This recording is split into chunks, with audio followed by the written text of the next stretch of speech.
Saat itu pembentukan Kosura juga ditandatangani oleh Pak SBY. SBY kan Kosura itu Surabaya. Nah, SBY-nya itu secara tidak langsung itu Pak SBY.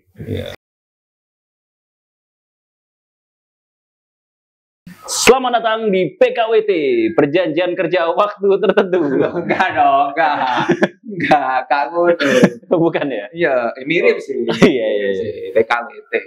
Podcast keluarga Wibu Tir. Ya. Kenapa Tir? Karena nggak lagi tuh. Oh gitu. Sesimpel itu. Nah, nih, kita bersama dengan Mas Gans. Mas ya? Oh, enggak lah. Cak Gans. Jangan panggil Mas. Apa? Maksudnya biar lebih apa Ganskun? Gans Chan. Ganes. Iya. Mas Ganes ini ya apa? Manggil langsung aja nama. Ganes aja nggak apa-apa. Oke. Ganes aja nggak apa-apa. Ganes sih, gak enak kan. Ganes ini kabarnya dia adalah seorang leader komunitas pada zaman gak enak. Iya. Apa zaman itu enak? mantan lah leader. Mantan leader. Iya. Dari ini komunitas cosplay terbesar di Jawa Timur. Jawa Timur itu apa? Indonesia. Jawa Timur lah, biar nggak ini lah, nggak sombong ya, nggak boleh sombong. Iya. Nah di Kosura sendiri itu kan banyak ini ya, apa namanya, orang-orang baru pada saat zaman itu, pada tahun berapa ya? Sekitar 2014 ya. 2014. Nah, iya 2014. Oh, zaman itu presiden itu. Zaman itu Pak SBY. Oh, SBY. Terima kasih Pak SBY. Terima kasih Pak SBY. 2 periode juga Pak SBY. Karena dengan adanya Pak SBY bisa ada Kosura. Iya, zaman Kosura kan? Benar. Saat itu pembentukan Kosura juga ditandatangani oleh Pak SBY. SBY kan Kosura itu Surabaya. Nah, SBY-nya itu secara tidak langsung itu Pak SBY. Iya. Iki ada nomor iki di apa sulit nggak sih bentuk komunitas di Jepangan pada saat apa ya, mungkin Wibu dianggap freak, apa aneh loh daripada sekarang. Justru waktu itu aku nggak ikut bentuk loh ya, cuman bukan salah satu dari foundernya, cuman di tahun-tahun awal aku sudah mulai gabung. Nah, sebenarnya kalau menurutku, ini pendapatku pribadi ya, justru dulu itu lebih kerasa sebagai komunitas, karena dulu itu kita nonton anime, dulu kita itu dandan cosplay, itu tuh bener-bener kayak katamu tadi, dianggap aneh. Jadi kita ini perlu wadah yang sesama dalam tanda kutip orang aneh ini untuk berkumpul, untuk ngobrol, ngomongin manga, anime, atau mungkin ada yang mau cosplay waktu itu musik Jepang-Jepangan. Nah, waktu itu tuh justru lebih kerasa persatuannya di saat itu, karena memang sangat jarang banget. Oh, masih jarang banget. Iya, perbandingannya dengan sekarang. Kalau sekarang kan penyuka Jepang-Jepangan itu dianggap sangat umum. Jadi di komunitas sendiri itu ada yang benar-benar cinta banget, ada yang cukup tahu cuma satu anime gitu toh, ya gabung-gabung itu sudah bisa, sudah sangat lumrah lah, maksudnya suka Jepang-Jepangan dari sekarang. Tapi kalau pada tahun-tahun itu kayaknya untuk di Surabaya ya, cosplaynya anak-anak Kosura itu ini apa namanya udah cukup wah ya dibandingkan dengan yang lain. Ada kayak Dinasti Warrior ya kalau sih. Oh, itu armor gitu. Itu hitungannya cukup baru malah Dinasti Warrior. Kalau dulu awal-awal itu paling Naruto, wayang. Oh, wayang ada waktu itu awal-awal. Wayang juga ada. Wayang apa? Wayang apa ya? Pewayangan Jawa juga. Aku yang diwawancarai, kenapa kalian? Kok iso ngobrol dhewe? Aku yang diwawancarai. Ini. Tapi waktu itu memang lebih banyak Naruto. Bahkan waktu itu Narutoan juga wiki itu masih jarang. Jadi kayak yang kita pakai sekarang ini juga masih jarang. Jadi dulu itu pakai pewarna rambut, salah satu merek pewarna rambut itu. Jadi rambut asli diwarnai. Jadi kalau di Naruto itu lihat kayak Gara itu rambutnya merah tapi keriting kayak gitu. Oh, ya nanti ada fotonya di sini. Ini fotonya Gara keriting. Sangat saya di. Nah, berarti zaman itu berarti kalau Naruto nih wakai. Naruto banyak, terus Death Note waktu itu banyak. Death Note yang cuma gini tuh. Nah ya karena kan bajunya simpel putih, terus celana jeans itu banyak. Itu pun juga nggak kayak wig, jadi yang jadi L itu rambutnya cepak gitu tuh masih lumrah lah. Yang penting dulu itu sudah mau cosplay aja sudah dianggap sangat sangar ya.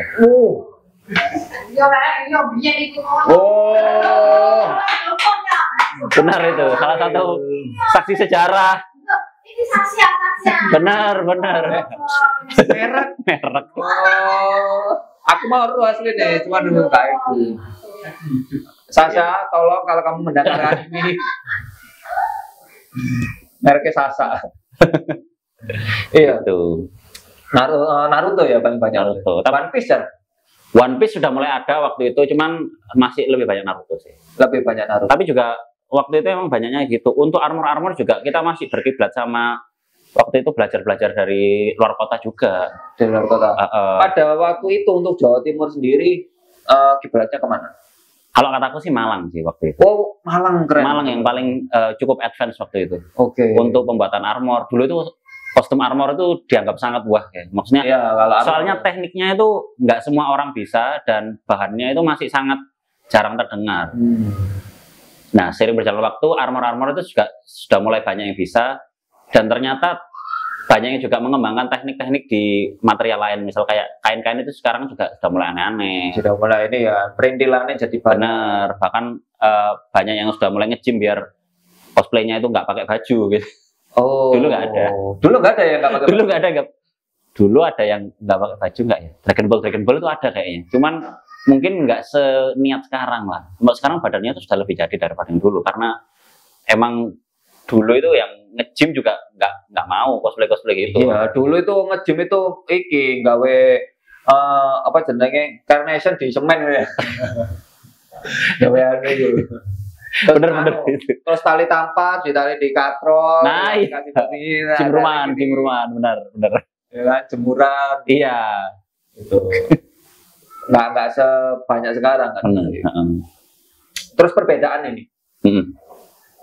Cosplayer atau di komunitas ini sebelum dan sesudah pandemi.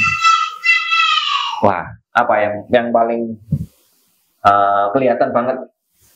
Nah, pertanyaan menarik ini. Soalnya memang untuk cosplayer yang dulu sempat melewati era pandemi ya, itu bakal kerasa banget bedanya karena dulu itu karena sejak pandemi itu sangat melonjak banget.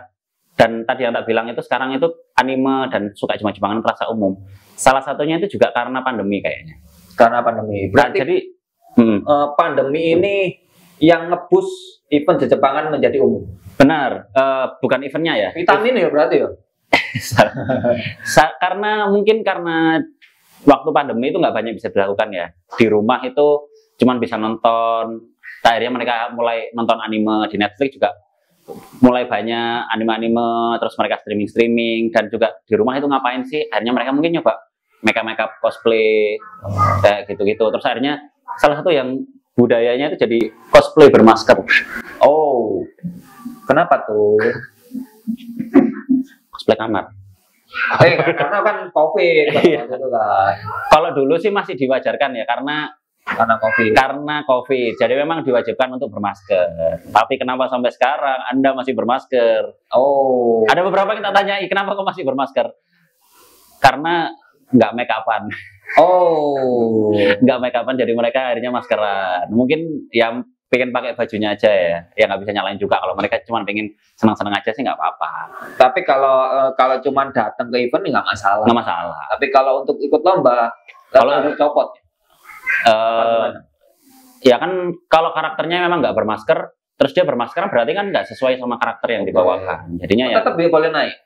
Boleh-boleh aja. Nggak masalah. Tapi jangan berharap menang. Iya nggak, saya kan ya nggak sama. Sebenarnya kalau berharap menang itu semuanya ikut lomba jangan berharap menang ya. Diusahakan menang. Semuanya ingin menang tapi jangan berharap menang. Oke. Nanti kalian kecewa kalau nggak menang.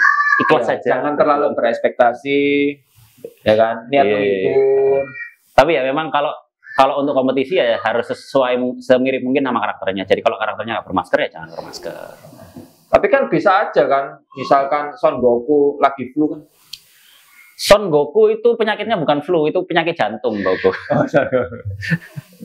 Iya kan dia kan ini, dia kalau Son Goku kan dia kalau habis sekarat kan dia jadi tambah kuat. Nah benar. Nah, mungkin dia pakai masker itu karena dia sakit, nanti buka jadi tambah kuat. Emang saya. Atau mungkin belum cukup brengos. Nah kayak itu bisa jadi. Iya. Kayak aku. Nah itu ciri-cirinya kalau cosplayer cowok habis datang event itu. Cewek brengosen ya mungkin dia pakai masker. Siapa tahu dia brengosen. Mungkin ya. Karena mungkin cewek brengosen ada loh cewek brengosen. Iya. Ada cewek brengosen ya. Kadang-kadang sambil merokok Samsu juga. Aduh. Koito. Oke, untuk itu tadi kan berbeda. Terus fenomena kostum. Jadi ada kalau dulu katanya kan kostum ini apa namanya? Semuanya bikin. Ya. Atau beli. Ya, benar. Terus itu kan ada kastanya. Benar. Sekarang beda lagi karena ada rental. Nah, itu gimana tuh? Nah, itu dulu juga sempat terjadi pergolakan ini. Soalnya kostum rental itu memang berjayanya juga waktu pandemi juga sih, mungkin karena munculnya itu ya. Ya, karena ini juga kan serbuan kostum-kostum dari sebenarnya dulu juga banyak yang beli kostum dari luar, cuman nggak kepikiran buat nyewain. Nah, setelah banyak yang ada yang nyoba juga merentalkan atau mungkin banyak permintaan ya. Jadinya mungkin ada yang nyewain. Dulu juga sebenarnya ada yang mau nyewa kostum bisa nggak mas, cuma 1-2 gitu. Toh mungkin cuma buat wisuda pengen pakai kostum yang unik kayak gitu-gitu. Bukan untuk kayak sekarang untuk lomba. Nah sekarang itu kostum rental dipakai lomba. Itu yang sebenarnya bikin sempat agak jadi perdebatan waktu awal-awal muncul karena kan kostum rental itu dianggap tidak ada keunikan karena mereka tidak ada effort untuk membuat kostumnya kayak gitu-gitu. Ada kayak sebagian penolakan dari cosplayer dalam tanda kutip cosplayer lawas ya kayak gitu-gitu. Kayak ya kalau buat rental sih nggak apa-apa buat dipakai aja, tapi kalau buat lomba kayaknya jangan, ada bilang kayak gitu. Tapi sering berjalan waktu memang perkembangan zaman itu tidak bisa dibendung sih. Pada akhirnya juga iya, tetap pada akhirnya yang harus mengikuti yang ininya. Oke, kan sebenarnya kalau untuk ini apa namanya kostum rental, kenapa rental kan juga karena mungkin setelah dipakai satu kali foto-foto ya udah bosen kan, dia bisa pengen yang lain lagi dengan harga yang dengan pengeluaran yang sama dia bisa beberapa kostum. Mungkin itu yang mendorong untuk rental itu jadi. Iya, aku juga sempat merasakan sih, maksudnya kayak kostum-kostum itu numpuk di rumah kayak gitu, terus diapain ya? Dijual juga semakin lama itu nggak semuanya orang itu pengen beli gitu loh. Ya. Dijual juga. Apalagi karakternya sudah outdated gitu ya? Iya, ukurannya terutama ukuran tubuh kan nggak semuanya cocok. Terus aku sebenarnya awalnya itu juga agak menentang kostum rental kayak ya cosplayer juga sebenarnya salah satu kebanggaannya kan di kostum karya mereka kayak gitu-gitu. Ya sama kayak kalau musisi ya harus bisa bikin lagu kayak gitu-gitu. Jangan cuma ngover, tapi pada akhirnya juga ada ternyata juga nggak bisa digituin juga. Ada beberapa yang mungkin sudah nggak punya waktu, nggak punya tenaga buat bikin kostum, atau mungkin memang lebih dari segi praktisnya itu juga lebih praktis. Jadi kita setelah nyoba karakter ini tuh nggak perlu nyimpen lagi, nggak perlu ngabisin space lagi, tinggal dikembalikan, kita sudah cukup puas kayak gitu. Sekarang saya juga merental di tempat-tempat rental saya menjilat udah saya sendiri. Ternyata enak merental. Tapi tetap bisa menang berarti ya untuk yang rental.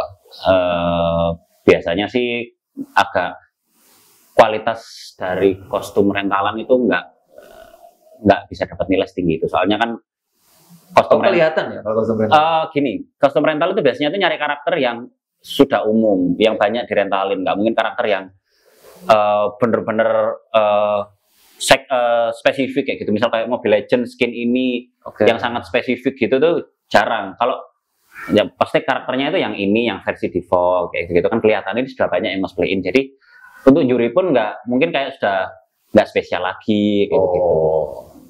Oke, ini terakhir. Serangan ini cosplayer game kan beda nih. Kalau cosplayer game dulu mungkin ada tapi nggak sebanyak sekarang. Kayaknya sekarang itu Genshin Impact terus apa namanya satunya lagi ASR itu banyak banget. Nah, dibandingkan dengan dulu yang lebih yang didominasi sama anime. Oh ya. Itu gimana? Sebenarnya kalau dari game itu dulu juga sudah cukup banyak. Kalau dulu itu RO itu banyak yang cosplayin, Assassin, cosplay. Oke. Tekken juga ada karakter-karakter game lawas itu juga ada. Final Fantasy dulu juga ada. Cuman memang sekarang itu kalau mungkin kayak Genshin, HSR itu tuh memang kelihatan banget banyak dalam satu event itu bisa pasti ada kayak gitu-gitu. Ya. Itu memang bisa sampai cukup fenomenal sih. Itu kayaknya 40% itu bisa. Bener. Itu kayaknya fenomenanya itu bukan dari cosplayer gamenya tapi dari gamenya sendiri. Gamenya itu sangat fenomenal sampai banyak yang pengen cosplayin karena fenomenal. Jadi ngerentalin itu lebih mudah karena banyak permintaannya ya. Jadinya tuh di event-event juga lebih banyak kelihatan cosplayer yang pakai cosplay itu yang dari game itu. Dari rental pun juga banyak itu ya. Dari rental juga pasti banyak nyediain. Soalnya kayak gitu pasti banyak permintaannya. Saya jarang lihat sih. Mungkin ini ya jam terbangku di event itu mungkin nggak setiap minggu juga. Cuman saya jarang lihat cosplayer Genshin menang. Cosplayer Genshin menang. Iya nggak sih? Cosplayer Genshin menang. Menang cosplay? Iya. Beberapa kali pernah lah. Beberapa kali pernah. Kan harus dikasih. Untuk menang juga bukan sekedar kostum yang dipakai juga, mereka juga harus punya konsep apa yang harus dilombakan juga. Misal kayak nambahin properti atau koreografi. Kalau cosplay kan nggak sepanjang itu kan sebenarnya. Cosplay ya, kalau cosplay itu karena mungkin waktunya memang cuma sedikit ya. Jadinya itu kalau dari karakter-karakter macam Genshin atau HSR itu kan sangat sering dilihat. Jadinya tuh ya itu tadi mungkin dibagi juri juga tidak mendapatkan poin tinggi karena sering dilihat. Oke guys, mungkin teman-teman mungkin ada pertanyaan atau mungkin ada grundelan terutama cosplayer Genshin sama HSR. Ya. Atau mungkin ini ya apa pendapatku salah ya. Soalnya aku sering melihat itu jarang menang. Apakah benar ya? Coba ya. Apakah saya tadi dipancing untuk mengeluarkan statement kontroversial? Oke, terima kasih. Jangan lupa like, comment, share, subscribe. Kalian masak.